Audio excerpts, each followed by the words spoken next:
Bonjour la France d'en face, on se retrouve pour un nouveau numéro de l'à peu près 20h.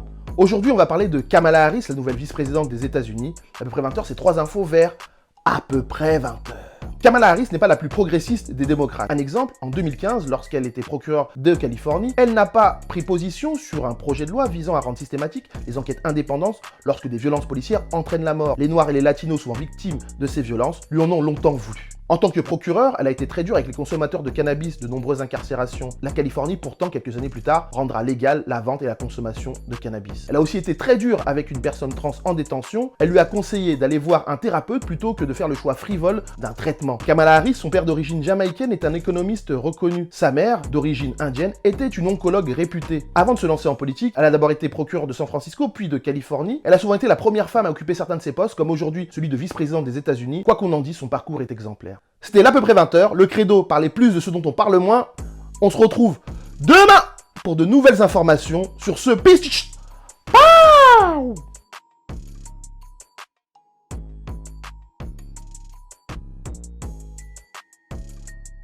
Bonjour la France d'en face, on se retrouve pour un nouveau numéro de l'à peu près 20h. Aujourd'hui, on va parler des étudiants étrangers qui font partie des grands oubliés de cette crise sanitaire. L'à peu près 20h, c'est 3 infos vers à peu près 20h.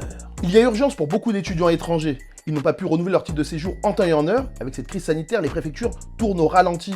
Sans titre de séjour, pas d'emploi, pas d'argent, et donc du mal à payer son loyer ou sa nourriture. Dans certaines cités universitaires, ce sont les Restos du Cœur qui les aident. Sur les réseaux sociaux, ces étudiants alertent sur leur situation, racontent leur histoire ubuesque sous le hashtag étranger séjour. Il y a également une pétition en ligne à signer. Le but, faire bouger les choses afin qu'ils puissent obtenir leur titre de séjour et sortir de la précarité. La France compte environ 358 000 étudiants étrangers et ce nombre augmente chaque année. Elle fait tout pour les attirer avec une stratégie nommée Bienvenue en France. Cette stratégie repose sur l'accueil des étudiants étrangers et la facilitation des procédures administratives. On peut dire que pour le coup, en ce moment, c'est loupé.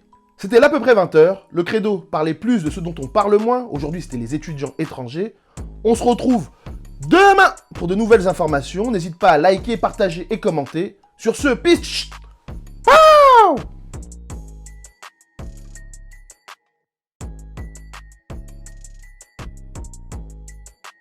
Bonjour la France d'en face, on se retrouve pour un nouveau numéro de l'à peu près 20h. Aujourd'hui, j'ai envie de revenir sur les infos dont j'ai parlé il y a quelques semaines, notamment les actualités africaines. L'à peu près 20h, c'est 3 infos vers à peu près 20h. Cameroun, je te parlais il y a quelques semaines d'une tuerie de 7 enfants dans une école à Kumba. Depuis, les choses ne sont pas beaucoup améliorées. Dans la zone anglophone, au sud-ouest du Cameroun, 11 enseignants ont été enlevés, 4 écoles ont été attaquées. Le pays de Paul Biya vit actuellement des heures très sombres. Côte d'Ivoire, depuis l'élection controversée d'Alassane Ouattara, des violences meurtrières rythment le quotidien des Ivoiriens. 85 morts et près de 500 blessés sur les 3 derniers mois. Après avoir fait arrêter ses opposants, Alassane Ouattara a rencontré Henri Konan Bédié pour apaiser les tensions. Espérons. Angola, les manifestations contre le gouvernement continuent. Pauvreté, taux de chômage élevé, corruption étatique, les raisons de protester sont multiples. Mais le gouvernement ne le supporte pas et autorise ses policiers à tirer à balles réelles sur des manifestants souvent jeunes. C'était l'à peu près 20h, le credo, parler plus de ce dont on parle moins.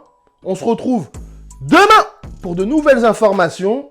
N'hésite pas à liker, partager et commenter. Sur ce, pitch.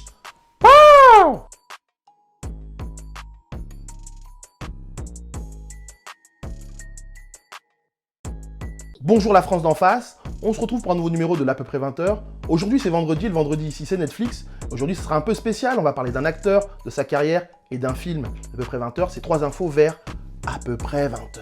On parlait de sa disparition la semaine dernière, aujourd'hui on apprend sa mort. L'acteur JJ Apali vient d'être identifié comme étant l'individu percuté par un TGV en gare de Besançon près de Reims le 12 juillet 2019. Triste nouvelle pour sa famille et ses amis qui avaient l'espoir de le revoir. JJ Apali, d'origine ivoirienne et guadeloupéenne, avait 44 ans. Il commence sa carrière de comédien en 2003.